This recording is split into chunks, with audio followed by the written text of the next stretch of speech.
In this video, I'm going to be showing you my own personal thoughts and opinions about HLBZ. Now, let's go right here. This is the disclaimer. Nothing on the channel constitutes professional and/or financial advice. Everything I say is my own opinion and perspective. Let's go daily chart because yesterday I made a video on it. Okay, I made a video how from here I was bearish and at some point it was 40% down or so.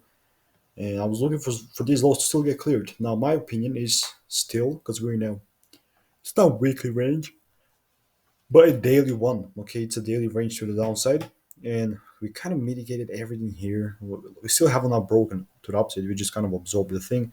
Now my prediction is still relatively the same. Either to just continue to fall down right here. Perhaps we might. Okay, everything. It's just possible. It's a possibility again, right? 3-day chart. We are in this whole bearish range, so this may also be a thing. We might perhaps go here and then still deliver lower. So for right now, I'm gonna have these predictions still sitting on the chart. Let me know your thoughts and have a wonderful day for the rest of your day. Goodbye.